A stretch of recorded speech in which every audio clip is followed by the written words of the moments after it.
콜럼버스의 유해가 안치된 것으로 유명한 스페인의 세비야 대성당.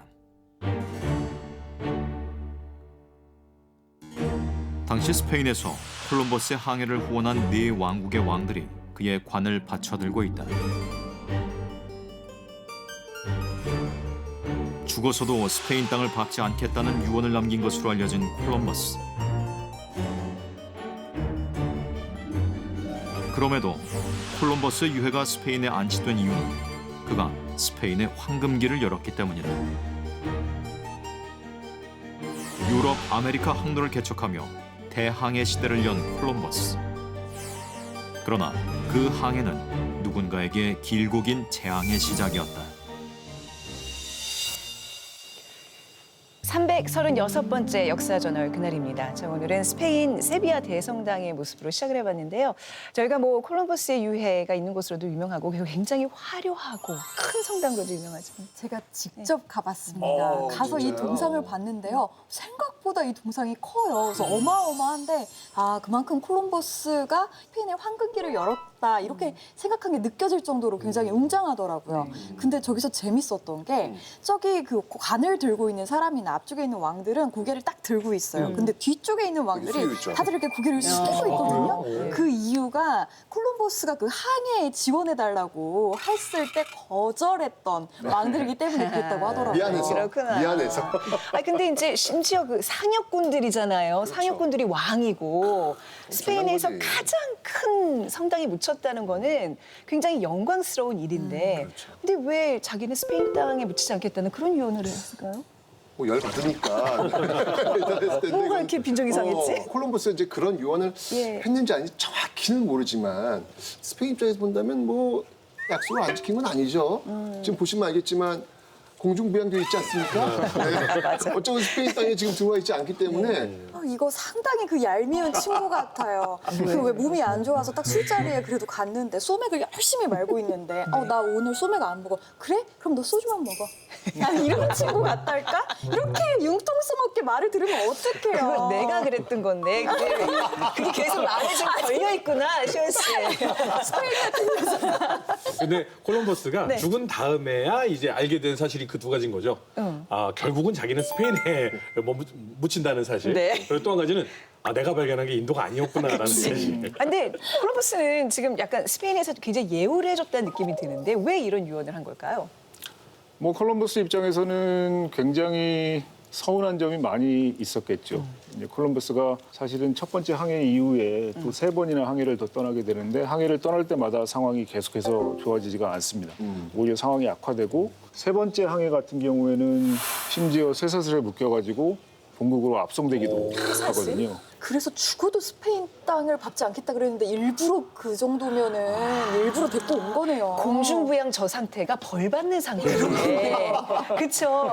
그래도 왕이 지금 들고 있는데 벌 받는 건 아니겠지 그래도. 공중부양대에서 내가 평생을 잠든다고 불안할 것 같은데. 말로는 어떻게 자, 아무튼 왜 새 사슬까지 묶여지는 상황이 갔는지 좀 차차 알아보도록 하고요. 오늘 함께해 주실 분을 좀 먼저 소개해드리겠습니다. 고고학자이신 경희대 강인욱 교수님 자리해주세요. 안녕하세요. 안녕하십니까. 먼저 사진 한번 네. 보고 우리 이야기하는 게 어떨까요? 네네. 네. 사진이요? 뭐야? 예, 이거 목이 일단은 이제 잘려있네요? 미국 보스턴에 있는 컬럼버스 동상인데요. 저거 제가 한 게 아닙니다. 놀라시고요. 예, 작년에 인종차별에 대한 항의가 심할 때 일련의 신이들이 와서 목을 날려서 버렸어요. 예, 스페인에서는 공중부양, 보스턴에서는 목이 날아갔는데 네. 콜럼버스 같은 경우는 미국의 대도시, 뭐 뉴욕도 그렇고요. 계속 항의를 합니다. 제발 좀 철거하라고. 근데 철거 말 안 들으니까 보스턴 또 이 저항의 상징 아닙니까? 그냥 목을 날려버렸어요. 콜럼버스가 뭐 왕들이 상여를 들 정도의 그러한 뭐 사람이라고 생각할지 모르겠지만은요. 한번 원주민의 입장에서 본다면요. 콜럼버스가 도착했을 때 신대륙의 인구가 약 6천만쯤 됐거든요. 그런데 100년이 지나고 나자 10분의 1로 줄었다. 학살이죠, 학살. 근데 그 사람을 각지에다 동상을 세워놓고 공원도 콜럼버스 동상하니까 얼마나 이것이 그렇네요. 사실 어떻게 본다면은 콜럼버스만큼 그러한 극과 극이 오고 가는 인물이 없는데요. 정말로 다른 평가를 내릴 수 있는 그런 인물이 아닌가 합니다. 한쪽에서는 왕이 이렇게 드는데 한쪽에서는 진짜 죽일 놈인 거네요.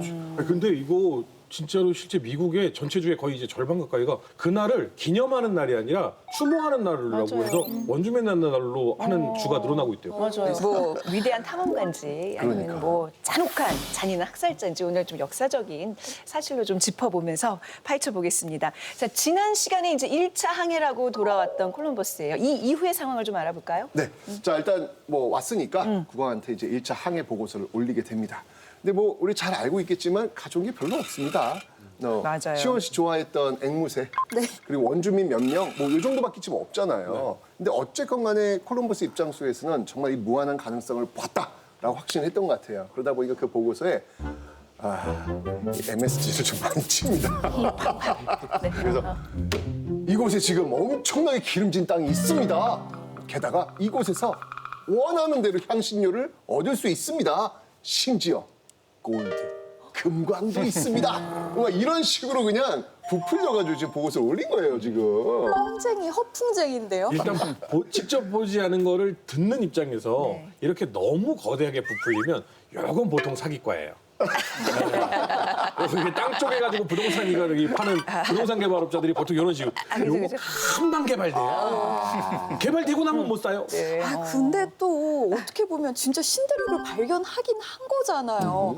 그렇다면 스페인 입장에서는 조금 기대를 할 수밖에 없을 것 같아요. 왜냐면 갔다 와서 살아 돌아왔는데 아 진짜? 이거 직접 봤잖아. 그럼 좀 믿을 수밖에 없을 것도 같은데.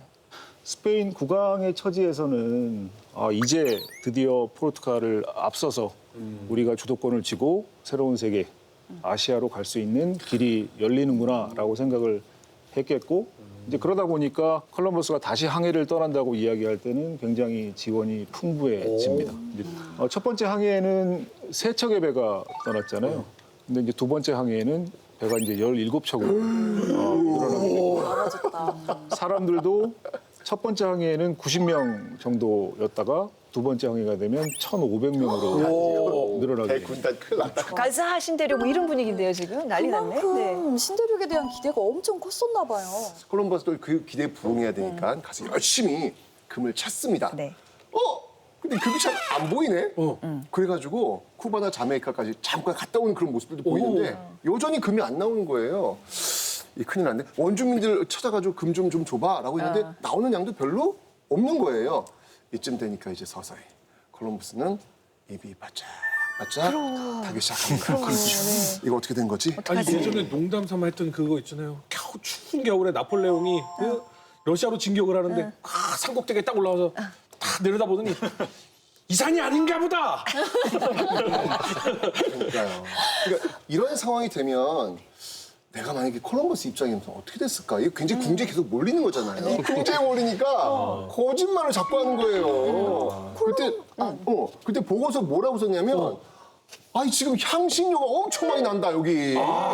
아니 중남미 무슨 향신료가 어디 있어? 여기 지금 인도가 아닌데 그거 중요한 아닌데. 거는. 심지어는 이 광산에 금이 엄청 많기 때문에 광고가 더 필요하다. 사람 좀 더 보내달라. 이게 점점 이 거짓말이 커져가는 거예요. 이게 진짜 눈덩이처럼 거짓말이 부풀어가네요. 그러니까 요건 여담인데 예전에 한번 그 외국 갤럽 뭐 이런 데서 여론조사를 해서 세계 5대 거짓말을 뽑았대요. 그 중에 첫 번째가 콜럼버스의 거짓말이었더라고요. 이 거짓말? 이 거짓말. 대륙을 발견했다는 그 거짓말. 이거는 네. 지금 국가를 상대로 어떻게 보면 사기치고 있는 거예요. 사기치고 있는 거죠. 완전히 대거짓말이죠. 근데 이제 나머지 뭐 있고 마지막 거짓말이 너무 웃겼어, 나 이거 보고. 뭔데요? 남편이 부인한테 하는 말. 난 당신을 사랑해. 그럼 김대륙 교수님 아내분 사랑하십니까? 예, 노코멘트 하겠습니다. 여기서 노코멘트 하시면 어떡해요? 아니 근데 왜냐면 사랑한다고 하면 거짓말만 할까요? 아니 그래도 거짓말이라도 하셔야지. 왜 계시고 계셔 지금? 콜럼버스의 느낌인데요.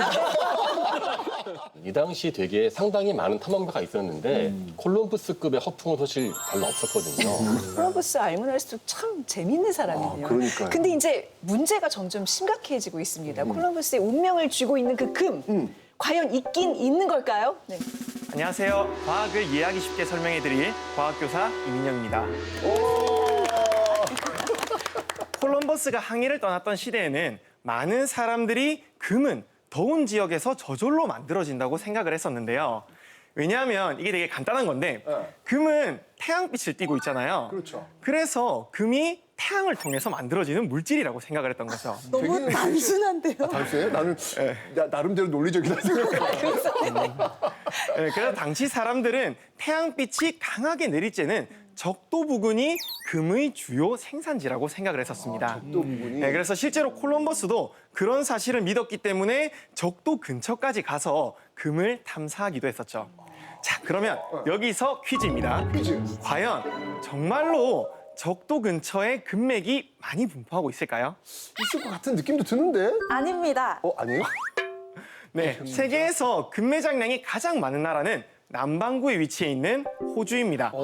그리고 금은 남아프리카 공화국, 러시아, 미국 순으로 전 세계 곳곳에 다양하게 분포하고 있는데요. 콜럼버스가 그러니까 기존에 방문했던 지역들, 그러니까 현재의 도미니카 공화국이나 아이티 같은 곳에도 금광이 존재하긴 했었어요. 하지만 콜럼버스는 그곳에서 금을 찾지 못했습니다. 이건 도대체 왜일까요? 있긴 있었는데 찾지 못했다. 네. 어허. 정확히 말하면 얘네가 꽁꽁 숨어 있어서 찾기가 힘들었기 때문인데요. 이렇게 금을 찾기 힘든 이유에는 과학적인 원리가 숨어 있습니다. 이거 또 신기하네. 자, 간단하게 설명하면 네. 금의 원자 번호는 79번이에요. 그리고 이 원자 번호가 높으면 높을수록 무거운 물질임을 의미하죠. 그래요? 자, 근데 원자 번호가 이제 79번이면 상당히 높은 편에 속하기 때문에 지구가 처음 만들어질 때 무거운 금은 중력에 의해서 지구 중심 쪽으로 강하게 이끌려갔고 그 때문에 지표면에서 발견되는 금의 양이 많지가 않은 거죠. 진짜요? 네. 우와, 나 이거 처음 알았네. 그래서 예를 들면 철광석의 한 해 생산량이 약 15억 톤 정도 되거든요. 네. 그런데 금은 한 해 생산량이 아니라 전체 매장량이 25만 톤밖에 안 됐었죠. 그거밖에 안 된다고요? 진짜 좋고. 네, 그나마도 그 중에서 20만 톤은 사람들이 이미 캐서 사용을 하고 있고 현재 남은 매장량은 고작 5만 톤뿐이죠. 완전 귀해, 완전 한정판이에요. 그러게요. 그럼 지금 방송의 문제가 아니라 금캐로 가야 되는 거 아니에요? 그러니까 금 사러 가야 되겠다. 네, 그런데 여기에 설상가상으로 지표면의 대부분의 금들은 암석이 흩어져 있거나 바닷물에 극소량 포함되어 있어서 이 채취하기가 힘들기까지 한데요. 그래서 육지금은 크게 암석에서 나는 산금과 부서진 형태로 강가에 퍼져 있는 사금으로 나누어집니다. 그리고 아마 이 당시 아메리카의 원주민들은 기술력이 부족했기 때문에 주로 사금을 채취해서 금을 얻었을 거예요. 제가 그 당시 원주민의 노력들을 직접 한번 보여드리도록 하겠습니다. 여기서 지금 사을 하신다고. 하신다고요? 네. 금을 갖고 오신 거예요? 네, 자, 우선 이렇게 사금이 포함되어 있는 모래를 이렇게 쟁반에 담은 상태로 물 속에 넣고, 이렇게 흔들어요. 금은 모래보다 비중이 커서 먼저 가라앉으려는 그런 성질이 있거든요. 무거우니까. 그래서 이게 되게 오래 걸리는데 이렇게 이 작업을 계속 하다 보면은 계속 하다 보면은 네, 금이 자, 나와요? 이렇게 사금이 모래로부터 분리가 됩니다. 자, 여기 보이시나요? 반짝반짝해, 어머. 네. 남아있네, 진짜 금. 네. 근데 저 진짜 금이야? 아닙니다. 근데 저걸 어느 세월에 하고 있어요. 지금 뭐 간단하게 보여주신 거긴 한데 실제로는 엄청 오래 걸릴 거 아니에요. 네. 뭐 금괴 하나 만들려면은 진짜 몇십 년? 100년은 그 정도면 걸리겠는데요? 사금 캐는 시간에 그냥 일을 해서 돈을 버는 게 빠를 것 같다는 생각이 듭니다. 네, 보시다시피 사금 채취로 금을 얻는 것은 정말 많은 시간과 인력이 필요합니다. 아마 콜럼버스가 봤었던 그 원주민들의 금 장신구들도 다 이렇게 오랜 시간에 걸쳐서 만들어졌을 거예요. 지금까지 과학교사 이민영이었습니다. 자, 우리가 뭐 금을 좀 쉽게 생각했던 것 같아요. 저도 이렇게 금붙이 좀 이렇게 붙이고 있지만 그러네. 요거 아니 뭐 이게 겉만 금이겠죠. 요거 하나 얻기 위해선 진짜 그러네요. 어마어마한 노력이 필요하구나. 그리고 네. 콜럼버스가 원주민이 코에 차고 있네? 금이 좀 있네 했는데 알고 보면 그거 정말 몇십 년 동안 모으고 모았던 금이었을 거 아니에요. 아니면 이거 사실은 뭐 할머니의 할머니가 물려준 금이었을 수도 그렇지. 있고요. 콜럼버스가 헛꿈을 꾼 거예요. 사실은 이게 황금의 성질을 알면 우리가 이런 오해들을 없앨 수 있는데요. 이게 황금은 손가락 하나 정도 있으면은요, 우리 몸 정도가 아니라 하나의 빌딩을 덮을 수 있을 정도로 잘 펴지거든요. 금방. 금박이에요. 얇게 필 수 이 있다는 정도면 그게 얘기예요. 가능하다고요? 그러니까는 황금 인간이라 그래서 보면은 꽤 많이 나오는데 황금 인간이 황금 덩어리가 아니라 요만한 황금을 몸에 바른 거거든요. 금박으로. 예, 그러니까는 전 세계적으로 황금 덩어리가 어디 발에 차인다 그런 식의 이야기들이 막 오는데 대부분 경우는 그렇게 덩어리째 있는 나라는 없고요. 대부분 사금입니다. 그 강에서 사금을 캐는데 네. 그게 이제 상류에 금맥이 있으면은 그 찢겨 내려오면서 이 모래에 가라앉거든요. 근데 얼마나 캤을까는 원주민들의 양은 잘 모르는데요. 19세기에 저런 그 아까 말한 이렇게 전통적인 방법으로 해보는 것을 러시아 알타이에서 봤더니만 1년 동안에 한 명이 하는 양이 50g이 안 됐대요. 아, 그럼 진짜 귀하네. 그러니까는 황금은 거기 있다고 있는 것이 아니라 그거를 캐려면 노동 집약적으로 진짜 수백 명이 달려들어서 해야 되기 때문에 네. 어떠한 가면은 보물이 주렁주렁 있다. 네. 사실 그런 거는 저부터 가겠어요. 근데 그런 게 없어요. 어쨌건 콜럼버스의 2차 항해에서 금은 네. 발견되지 않았습니다. 아하. 아, 실패로 돌아가는데 중요한 건 뭐냐면 콜럼버스는 포기하지 않아요. 아직 그의 신념은 활활 불타오르고 있습니다. 내가 좀 더 못 갔을 뿐이다. 그래서 끊임없이 다시 스페인한테 지원해달라. 다음번엔 조금 더 가면 된다. 라고 이제 이야기를 하는데 스페인도 좀 고민이 되는 거예요. 이거 어떻게 해야 되지? 이렇게 엄청나게 많은 인원과 사람을 투하했는데 어떻게 되지 하다가 전 뭐 이렇게 연끌해가지고 좀 이렇게 모아줍니다. 근데 이때 선원 모집이 시작한대요. 그러니까 심지어는 죄수들까지 모으게 되는데 거기에 살인을 했던 죄수 10명도 포함돼요. 그러니까 이게 뭘 의미한 거냐면 네. 이 콜럼버스의 이 위상이 많이 떨어졌다는 얘기죠. 점점 이 콜럼버스는 궁지에 몰리고 있는 거예요. 네. 손절당하는 타이밍이네요. 그렇죠. 그런 거지. 자, 근데 세 번째 이제 신대륙으로 건너가는 콜럼버스. 근데 한참 이렇게 황금 탐사에 열중하고 있는데 충격적인 소식이 들려옵니다. 오호. 1498년 아메리카 대륙으로의 세 번째 항해에 나선 콜럼버스. 그런데 이때 포르투갈의 배가 인도에 다다랐다는 소식이 들려온다. 포르투갈의 항해자 바스코 다가마가 출항 11개월 만에 인도 캘리컷에 도착한 것이었다. 스페인 왕실은 충격에 빠지고 궁지에 몰린 콜럼버스는 위기를 타개할 새로운 방법을 구상하게 되는데 그것은 무엇이었을까? 그러니 그 인도를 발견했던 그 성공 스토리. 자, 이 얘기 듣고 와 굉장히 놀랐을 텐데 아무튼 그 같은 지금 시점이라는 거예요. 네. 야, 이제 뭐 네. 콜럼버스 이거 경쟁자가 먼저 어떻게 보면은 선점한 거네요.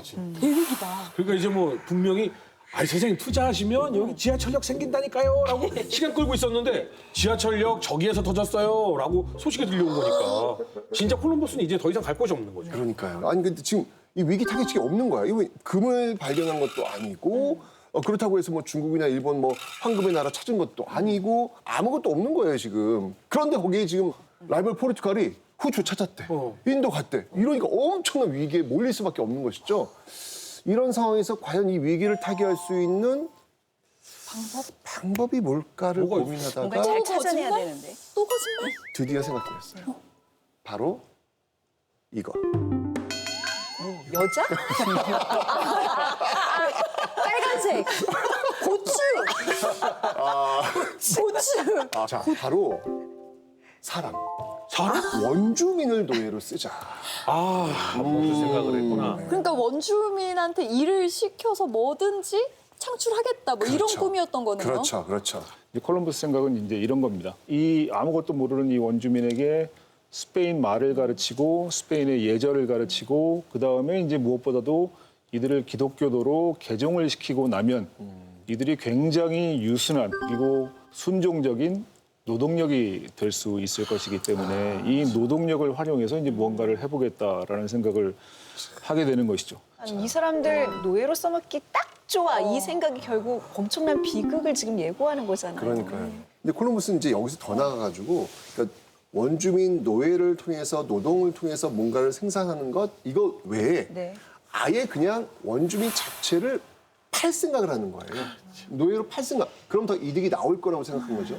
그래서 그 스페인 왕한테 이 보고서를 이제 보내는데 보낼 때 이제 뭔가 샘플이 필요할 거 아니에요. 그 샘플을 한 550명 원주민을 뽑아가지고 보냅니다. 남녀노소 이렇게 샘플을? 보내가지고. 그 원주민을 잡을 때요. 사나운 게 풀어가지고 잡기도 하고요. 심지어는 그 원주민 살 때 그냥 그 헤드, 마리, 한 마리, 두 마리, 세 마리 이런 식으로 세가지고 숫자를 세는 거예요. 그러니까 사람으로 취급하지 않고 있는 그런 의식이 이 보고서에 아주 많이 나와 있습니다. 사람을 마치 가축으로 본 거랑 똑같네요. 개돼지 유럽 사람들 자신은 자신들이야말로 문명의 중심이라고 여겼고 문명의 기준이라고 여겼기 때문에 이들의 삶의 방식 혹은 사고 방식 그다음에 이들의 종교 이것을 따르지 않으면 이제 사람답지 못한 것이죠. 그렇다면 이제 콜럼버스는 지금 이 상황에서 금 찾는 거는 이제 포기하고 아예 이제 노예 산업으로 뛰어드는 건가요? 그렇지는 않습니다. 이제 콜럼버스는 오히려 굉장히 기발한 생각을 하는 거죠. 그러니까 무슨 얘기냐면 원주민이 이제 풍부하게 많이 있으니까 이들을 잘 가르쳐서 이들로 하여금 금을 채취하게 이제 만드는데 이제 사금 쓰겠다. 채취 작업을 강제로 시키게 되는 거죠. 강제 노역이라는 것이 이제 본격적으로 시작이 됩니다. 그래서 1503년에 스페인의 왕이 강제 노역을 합법화하게 되고요. 그때부터 7년 동안 사금을 무려 19톤을 생산했다라고 얘기를 합니다. 와, 당시로서 진짜 어마어마한 양인 이걸 것이죠. 얼마나 했었어야 되지? 당시 이 콜럼버스하고 스페인이 이 원주민을 대하는 그 모습들, 사례를 보면 굉장히 포괄적인 방식이에요. 뭐 예를 들면 아까도 이야기했지만 뭐 사냥개를 풀어가지고 물어 뜯게 한다든지 또는 조금만 잘못하면 귀를 이렇게 자른다든지 그러니까 엄청 이 공포적인 어떤 방법으로 다스리다 보니까 당시 원주민들의 그 자살률이 그렇게 높았다는 거예요. 버틸 수가 없는 너무 무섭고 공포스러우니까 그냥 그것보다는 그냥 내가 죽는 게 낫겠다 판단한 거죠. 너무 심하다. 이게 보통 인터넷에서는 어떤 사람이 갑자기 나빠지기 시작하는 시점을 흑화한다 뭐 이렇게 표현을 하기도 하거든요. 근데 정말 이 거짓말로 시작해서 거짓말을 막다 더 이상 거짓말을 못 막겠으니까 흑화해버린 거. 그렇지. 노예들 입장에서 보면은 이런 상황이 됐지만 네. 그러면 스페인 입장에서는 이제 뭐 이 정도면 오케이 괜찮아 콜럼버스 이렇게 되는 거예요? 아니요. 이게 콜럼버스는 이제 그 3차 항해 때 가가지고 그 스페인 사람들 있잖아요. 네. 그들을 제대로 통제를 못해요. 결국은 아까 얘기했죠. 쇠사슬에 묶여가지고 압송돼 와요.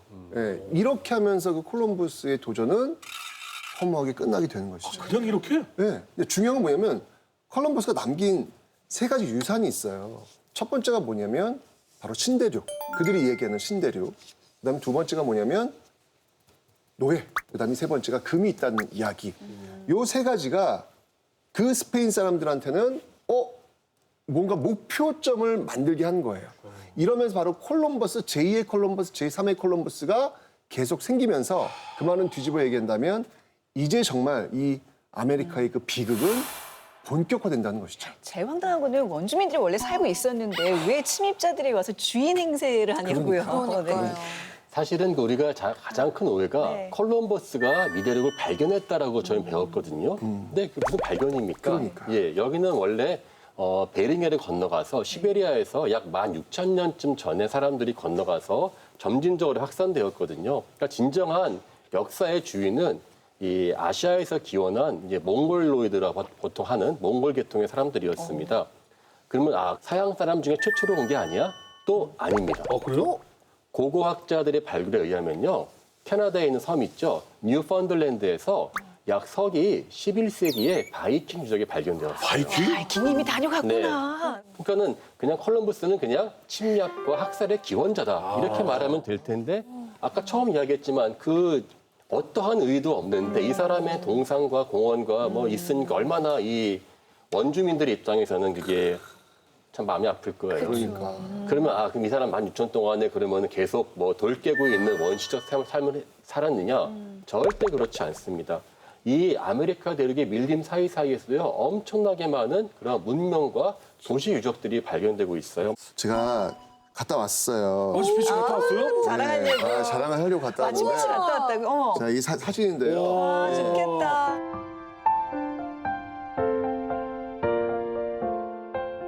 근데요. 네. 저는 다시는 안 갈 거예요. 왜요? 왠지 아세요? 마추픽추 참 좋았는데. 고산병 있으세요? 네, 맞습니다. 여기 지금 보시면 알겠지만 제 모습 보셨죠?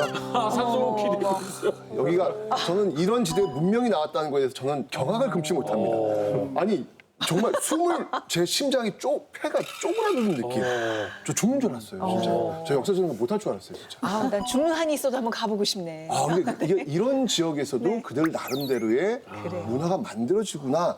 제가 정말 경이롭게 봤습니다. 살아 돌아오셔서 아무튼 다행입니다. 네. 자, 그러면 아메리카 대륙에 대해서 좀 더 자세히 알고 싶으신 분들을 위해서 준비한 코너가 좋다, 있습니다. 재밌겠다. Hola, soy Natalia de México. 네, 안녕하세요. 저 멕시코에서 나탈리아입니다. 여러분, 혹시 한국 땅을 계속 돌고 계속 들어가면은 어디가 나올까요? 여기서 한국에서 쭉 지금 반대편. 쭉쭉쭉 들어가면은 진짜 이거 생각 안 해봤네. 남미가 중남미 나온다고 어딘가 들어봤어요. 나올 것 같아요. 네네네, 맞아요. 정답은 남아메리카에는 우루과이입니다. 우루과이. 네, 이걸 태적점이라고 하죠. 네, 아메리카가 대륙은 그만큼 한국에서 멀고도 먼 것. 안다고 생각하지만 사실 잘 모르는 것 아닐까 싶은데요. 잘 몰라요, 그냥. 네, 지도를 좀 볼게요. 네. 캐나다와 미국은 사실은 한국말로 북미라고 하잖아요. 근데 현지에서 앵글로 아메리카라고 해요. 앵글로 아메리카. 앵글로 아메리카요. 그리고 멕시코부터 여기까지 다 라틴 아메리카라고 라틴 아메리카. 라틴 아메리카요. 현지에서는? 네, 현지에서는 라틴 아메리카라고 해요. 왜요? 뭐 사실은 라틴 쪽 스페인, 프랑스 등이 그런 영향을 받은 그 라틴 아메리카인데, 네, 근데 아메리카 그럼 대륙에는 원래 원주민들이 살고 있었잖아요. 그렇죠. 그래서 라틴 아메리카라고 부르면은 원주민들이 좀 슬퍼하니까 그렇네요. 우리 중남이라고 부르기로 해요. 알겠습니다. 네, 앵글로 아메리카, 뭐 라틴 아메리카 앵글로 이런 아메리카 것들은 그리고 라틴 네, 아메리카. 그 네. 유럽 사람들 시각에서 부르는 거였네요. 네네네, 맞아요. 네, 중남미에는 제 나라인 멕시코부터 카리브해 섬나라까지 33개 나라가 있어요. 근데 지배했던 국가가 다 달라서 그래서 언어가 더 달라요. 스페인어도 있고 영어도 있고 프랑스어까지도 있어요. 그래서 중남미는 상당히 다양한 그 문화 건조하는 곳입니다. 그렇군요. 네, 뭐 제가 퀴즈를 한번 내볼게요. 퀴즈요? 왜 오늘 네. 퀴즈가 많아요? 지도에 세 곳이 표시되어 있는데 그렇지. 각각 어디가 어딘지 한번 맞춰보실래요? 어디 문명인지 지금 그 물어보시는 거죠? 네. 지금 우리 마야, 아즈텍, 잉카 했잖아요. 네. 1, 2, 3번 어딘지 그거 물어보는 거예요. 시험에 진짜 많이 나와요. 이것도 게임에 있어요. 아즈텍, 마야, 잉카 문명을 기본으로 해서 문명을 계속 발전시켜 나가서 이 현대 사회로 만드는 그런 게임이 있거든요. 그럼 정확하게 알아요. 아마도 가장 북쪽에 있는 저희가 아마 아즈텍 문명일 거고. 아스테카요? 네, 그리고 알겠습니다. 맨 밑에 저 길게 나와 저건 있는 알아. 여기가 잉카 문명. 그다음 저 중간이 이제 마야 문명. 오, 네. 정답은 네, 그 중에서도 제 고향 멕시코에 있던 아스테카 제국에 관한 얘기를 해드릴까 해요. 네. 여러분 혹시 멕시코 국기에 뭐가 그려져 있는지 아세요? 저기, 네.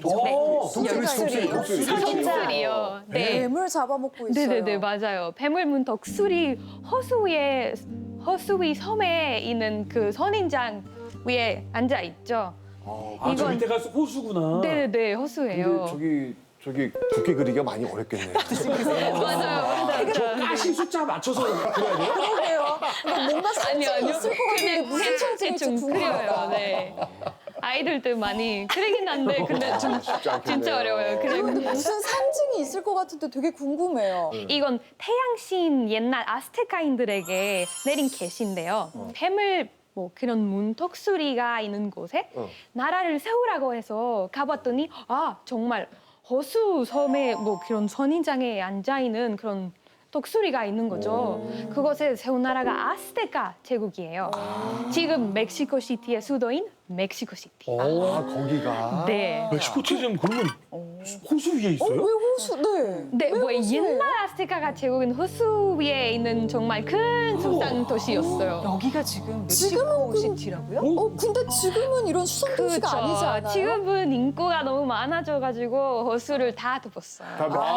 호수를 메운 거예요, 그러면? 네. 근데 저때 정말 네, 멋있었겠다. 저 때는 진짜 네. 전설 속의 도시 같은 도시였어요. 느낌이에요. 사실 이게 우리가 거의 예상치 못했었던 문명이라서 고고학자들이 인구를 추산해 봤어요. 어떤 분은 2,500만 명이다. 2,500만이요? 그러니까 어떤 분 너무 좀 많은 거 아니냐 해서 네.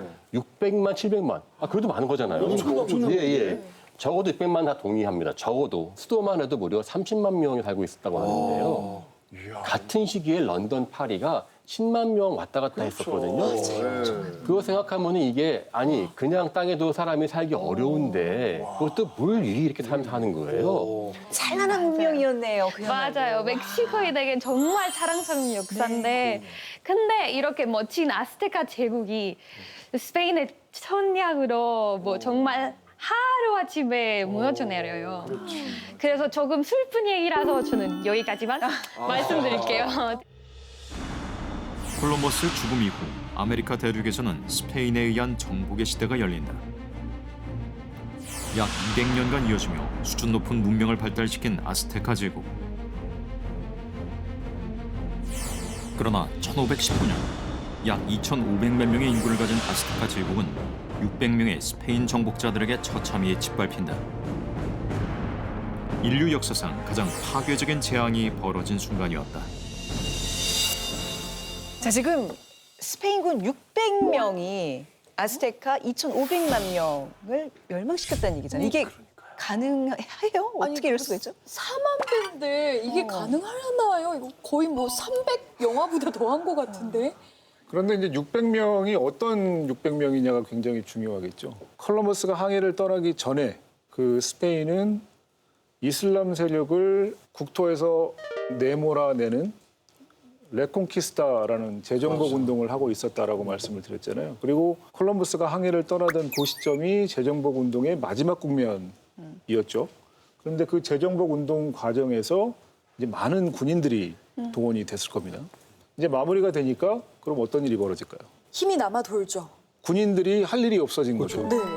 이들이 이제 바다를 건너서 아메리카 대륙으로 넘어가게 되는 것이죠. 이 말씀 우리 임진왜란이랑 똑같은 경우네요. 일본을 통일한 다음에 잉여 전투력이 남아도는- 조선을 침공하는 거잖아요. 그러니까요. 네. 근데 사실 전투 경험이 많은 이 병사들 그리고 이들이 가지고 있는 무기 게다가 이들이 활용할 수 있는 전략, 방진 뭐 이런 것들을 더하면 사실은 이 정도 숫자라고는 해도요. 만약에 지금에 있는 이 중앙아메리카나 남아메리카에 있는 문명의 그 기술과 군사력으로는 안 돼. 아예 그냥 계란으로 바위를 그래요? 치는 격이 되는 거죠. 맞아요. 네. 아니, 그러니까 쉽게 얘기하면 싸움 좀 해본 형님들 그잖아요. 그런 형님들이 이제 어슬렁 되면서 지금 있는 그런 상황에 콜럼버스의 그 작은 뻥. 그러니까 바로 이 새로운 대륙에 네. 금이 엄청나게 많다라고 하는 얘기가 퍼진 거라. 이제 할 일도 없는데, 그래? 그럼 그 금을 한번 내가 게다가 그 이야기가 또 어떻게 와전되냐면 금 정도가 아니야. 그냥 황금의 제국이 있다는 거야. 엘도라도. 그 엘도라도에 가면은 나의 인생 역장이 보이는 거야. 그 어슬렁 싸움 좀 해본 형님들이 너도 나도 배에 몸을 실을 수밖에 없는 거야. 거기다가 가게 되면 원주민이 있고 이 원주민은 쉽게 지배할 수 있고 이들을 내 휘하에서 부리면서 나는 뭐가 되는 거냐면 영주가 되는 거죠. 그렇죠. 이게 굉장히 중요하죠. 그런 와중에서 드디어 1519년 바로 이 제2의 콜럼버스가 등장을 합니다. 그 이름이 바로 에르난 코르테스. 에르난 코르테스. 네, 에르난 코르테스. 예, 뭐 스페인이 가난한 귀족이었는데 스페인 총독 밑에 있었던 군인들을 꼬드깁니다. 야, 엘도라도가 저기 있대. 우리 한번 같이 가보자. 라고 해가지고 군사를 모은 것이죠. 그래서 군인 600명, 말 16마리를 데리고 우리가 얘기했던 아스테카로 향합니다. 네. 600명의 말 16필. 솔직히 좀 단촐하네요. 자, 이렇게 마주하게 된 스페인군과 아스테카 전사들 어떤 모습이었을까요? 좀 심한 거 아니에요?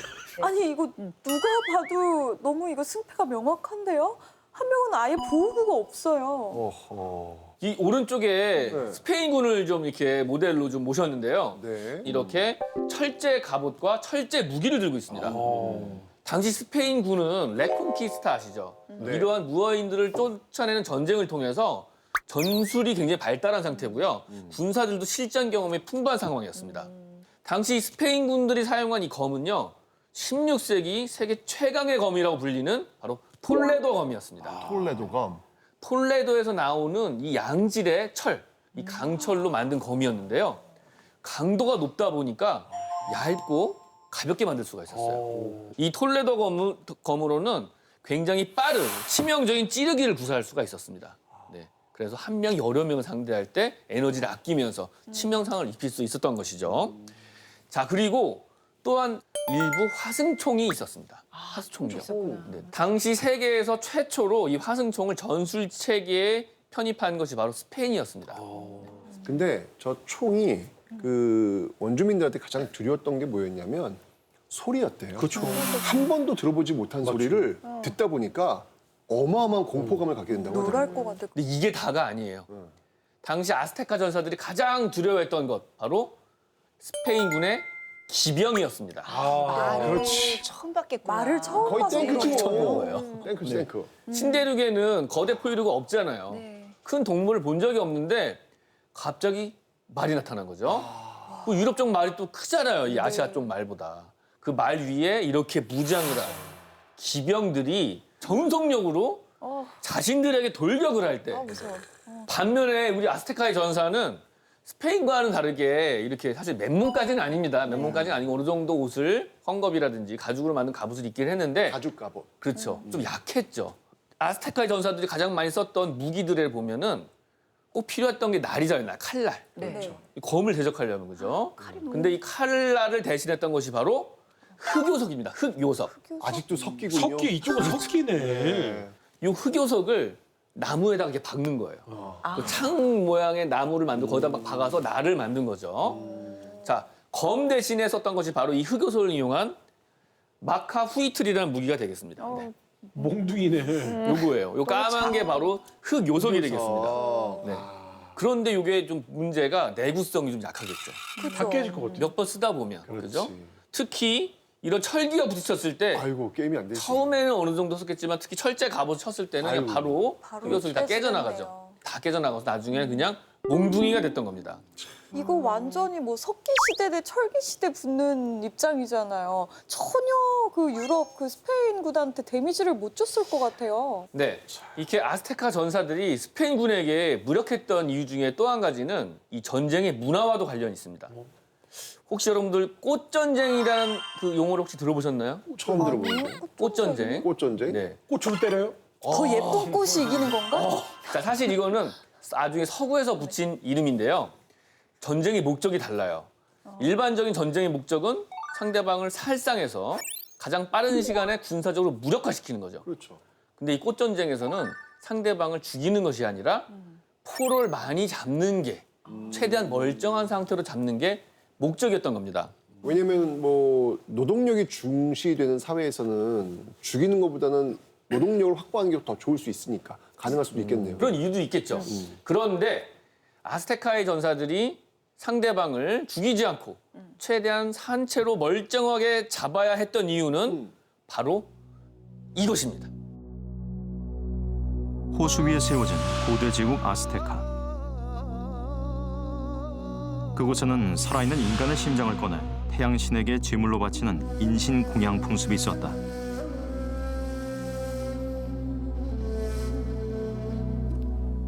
인간의 피와 심장을 신에게 바쳐야만 세상이 멸망하지 않는다고 믿었기 때문이다. 인신 공양을 위해 적을 산채로 사로잡아야 했던 아스테카의 전사들.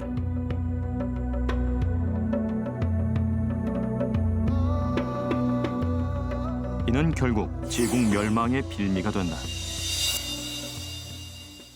아스테카인들은 그러니까 인신공양 그 재물을 위해서 적을 죽이지 않고 이제 사로잡아야 됐던 거예요. 그러니까 스페인과는 기본적으로 전투의 접근 방식이 달랐다고 달랐네요. 봐야 되겠네요. 한쪽은 살상, 한쪽은 그냥 제압. 그런데 당시 그 산채로 그 잡아가지고 이렇게 재단에 올리는 모습을 보면 아우 너무 끔찍해요.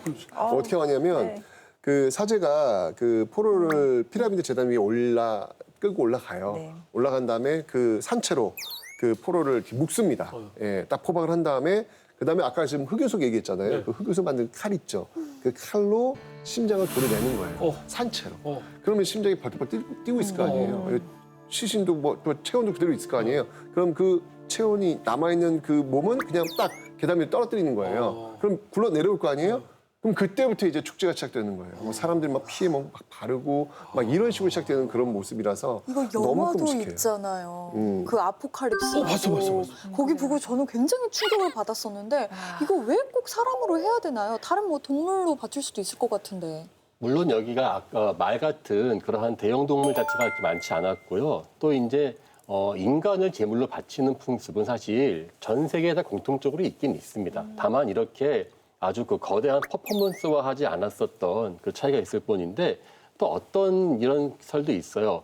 신대륙이라서 이제 여기는 그 사실 인구가 막 기하도 증가할 경우 그들이 효과적으로 통제할 수 없으니까 사람을 죽여서 이제 그 자기들이 그 살 수 있는 것만큼 이제 유지한다는 가설도 있습니다. 눈앞에서 저 높은 꼭대기에서 시체가 굴러 떨어지는 거를 보면 스페인 군인들이 아무리 전쟁으로 갈고 닦았어도 무서웠을 것 같긴 해요. 실제로 기록을 보면 스페인 병사들이 이 모습을 보고 경악을 금치 못했어요. 뭐 심지어는 막 오줌을 지렸다는 표현이 있을 정도로 너무 무섭고 두려웠던 거예요. 근데 이게 지금 보니까 뭐 하루에 한 명 죽이는 것도 아니고 어떻게 수백 명을 죽이고 심지어는 뭐 신전 왕궁 대축제 같은 경우에 뭐 2만 명 죽였다는 그런 기록도 있으니까 사실은 우리가 보는 저기 그 중국도 그렇고요. 우리 무덤에 순장하지 않습니까? 예컨대 그 진시황의 그 선조되는 왕들 같은 경우는 순장을 150명 정도 하는 경우도 볼 수 있어요. 그러니까 우리는 이렇게 보이지 않게 죽이고 무덤에 넣고 사실 이런 풍습들은 다 있는데 다만 이 사람들은 다른 지역과 교류 없이 자기들만의 패턴을 방법으로 개발했으니까 모르는 사람이 봤을 때는 정말로 더 몇 배 잔인하게 보이겠죠. 아까 2만 명이라 그러셨어요? 나중에 그 사체 처리하는 것도 시체 처리하는 것도 그러게요. 어마어마할 텐데. 근데 사람을 또 어디서 구해요? 그러니까 지금 자기 부족 사람들을 희생시키는 게 아니잖아요. 아니죠. 그러니까 네, 그렇죠. 전쟁을 통해서 포로로 잡아오는 거잖아요. 그러니까 이제 전쟁이 끊이지 않을 수밖에 없는 거죠. 이제 계속해서 전쟁을 주변 부족하고 치러야 인신공양을 할 수 있는 포로를 조달할 수 있는 것이기 때문에 아스테카는 계속해서 주변 부족들하고 전쟁을 치를 수밖에 없게 되고 아스테카가 굉장히 강력한 어떤 문명이었기 때문에 전쟁에서 계속 승리를 하기도 했지만 그만큼 이제 적을 양산하게 되는 셈이죠. 이제 이것이 결국 아스테카가 몰락하는 굉장히 중요한 원인이 됩니다. 맞습니다. 뭐 불변의 진리가 있잖아요. 적의 적은 친구. 네, 친구, 동지란 말 있잖아요. 그러면 아스테카한테 당했던 주변의 민족들은 오히려 유럽인들이 좀 좋았을 수도 있을 것 실제로 같아요. 그런 일이 처음에는. 있었어요. 실제로. 진짜? 네, 그러니까 이 코르테스가 이 아스테카를 향하고 가는 중에 그 원주민 부족들이 아스테카 치러 간다고? 그럼 우리가 좀 도와줄게. 우리가 길도 좀 안내해주고 우리가 길 잡아줄게. 아스테카 좀 무찔러줘. 라고 이야기해가지고 동맹을 맺기도 해요. 아니 뭐 코르테스 입장에는 지금 병력도 별로 얼마 안 되는데 하고 땡큐 가자. 그러니까 이 스페인이 그 적은 병력으로 그 엄청난 문명을 무너뜨리게 된 데는 또 이런 어떤 배경도 있다는 것이죠. 이 아스테카뿐만 아니라 지금 잉카랑 마야도 스페인군에 의해서 이렇게 제압당하는 거죠? 네.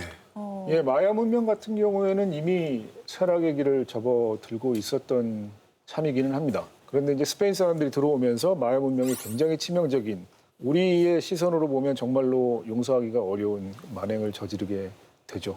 마야 문명 같은 경우에는 굉장히 발전되어 있는 문명이었기 때문에 언어가 당연히 있었을 것이고 수학도 굉장히 발전해 있고 달력을 만들려면 당연히 천문학 발전에 있겠죠. 그리고 뭐 의학도 발전해 있었다라고 얘기를 했는데 이 과학적인 어떤 발전의 결과물들을 전부 이제 문서화해서 이제 책으로 남겨놓았는데 스페인의 사제들이 이게 악마의 언어로 쓰여져 있다라고 해가지고 전부 다 불태워버렸다는 겁니다. 그래서 마야 문명이 남긴 문헌은 딱 3점만 남아있다라고 얘기를 하죠. 만약에 그게 더 많이 남아있었더라면 세계 문화가 정말 어떻게 바뀌었을지 예측 못했을 것 같아요. 더 빨리 발전했을 수도 있을 것 같고요. 찬란한 문화유산인데 너무 아깝다. 잉카 제국은 제가 다녀온 곳입니다. 여기는 더 비참해요. 여기는 또 제2의 콜럼버스, 또 이 제3의 콜럼버스죠, 이번에는요. 바로 피사로. 피사로. 네, 이 스페인 피사로가 여긴 더 인원 적어요. 180명.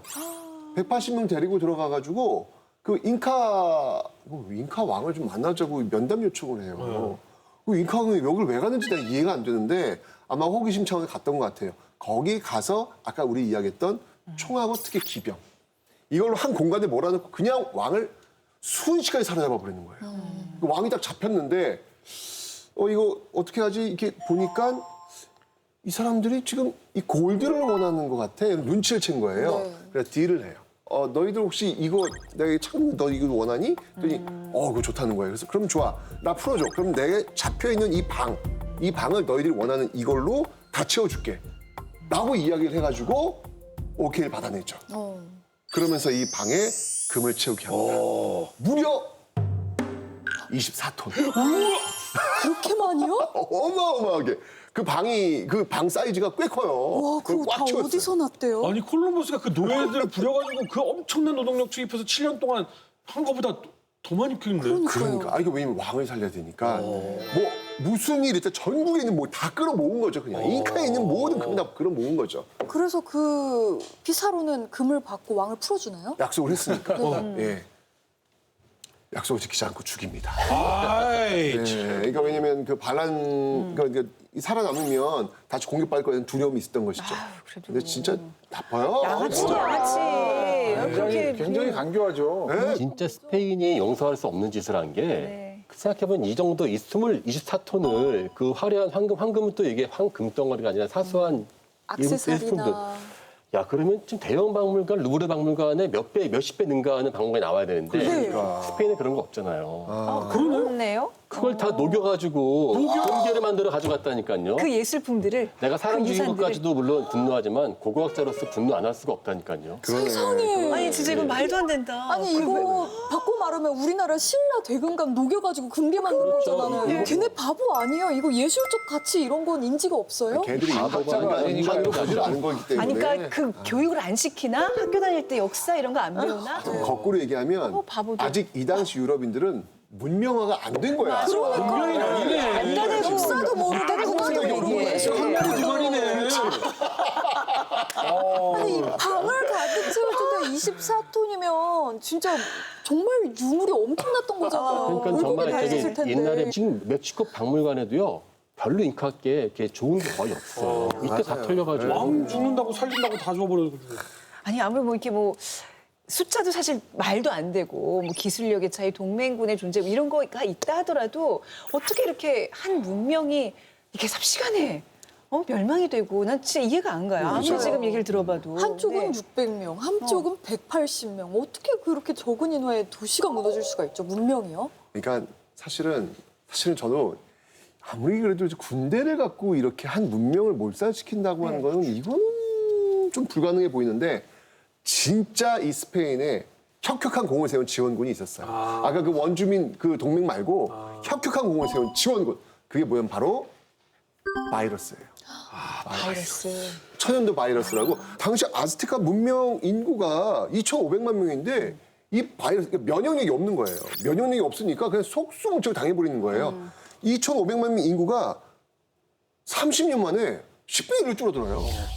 네, 이건 그 초토화시켜버린 거예요. 그러니까 어떤 그 무력적인 것 이외에 이런 바이러스라고 하는 엄청난 이 힘이 있었기에 이 하나의 문명이 그냥 쓰러지게 되는 어떤 결과가 좋은 거죠. 근데 이제 이런 이야기를 할 때는 이제 굉장히 좀 조심해야 될 대목이 있습니다.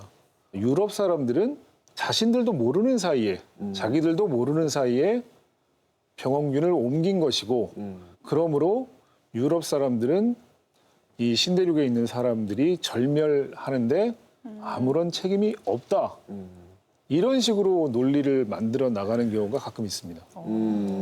근데 이제 굉장히 위험한 이야기입니다. 한 가지 예를 들어보자면 14세기 중반에 흑사병이라는 것이 서유럽 곳곳으로 퍼져나가면서 적게는 유럽 사람들 3분의 1, 많게는 2분의 1까지 죽었다고 이야기를 하잖아요.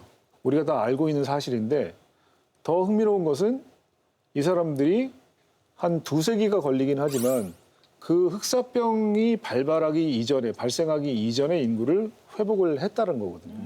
그런데 잉카나 아스테카나 혹은 뭐 이런 지역의 신대륙에 있는 사람들은 예전의 인구를 회복하지를 못해요.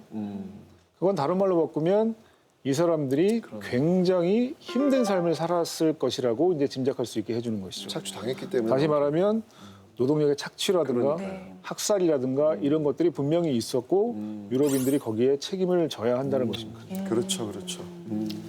프랑스 몽테뉴가 이런 말을 했더라고요. 우리야말로 모든 야만스러움에서 그들을 능가한다. 어찌 보면은 정말 야만스러움을 가졌던 것은 유럽인들이 아니었을까.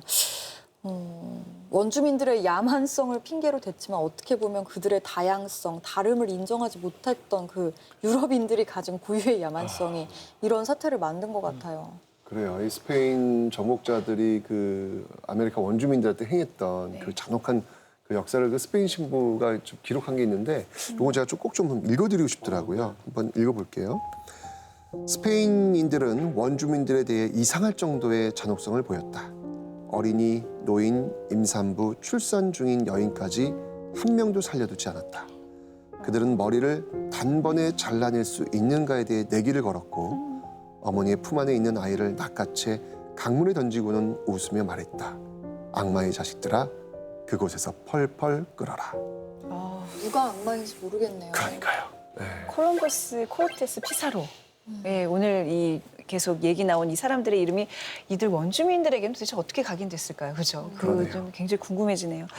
자, 근데 지난 2015년이었죠. 그 아르헨티나 출신의 프란치스코 교황이 이 식민지 시대 아메리카 원주민들에게 가해진 이 중죄를 사과하는 일이 있었습니다.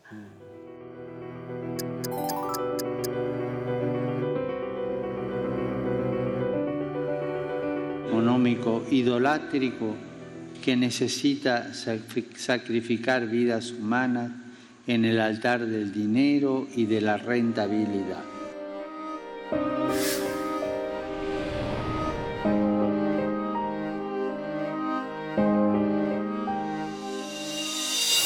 어찌 보면 한 종교의 수장이자 어떻게 보면 상징인 분이 이런 식으로 사과를 했다는 거는 진짜 진정 어린 사과로 느껴지고 이게 정말 훨씬 더 빨리 이루어졌으면 어땠을까. 그러면은 이런 인식이 있었다면 이런 노예 아니면은 이런 학살 이런 것들이 훨씬 적었을 텐데 하는 아쉬움도 있네요. 그러네요. 하나님 앞에서 이 평등과 사랑을 이야기하는 종교라면 더 빠르게 사과를 했어야 되지 않는가라는 생각이 드네요.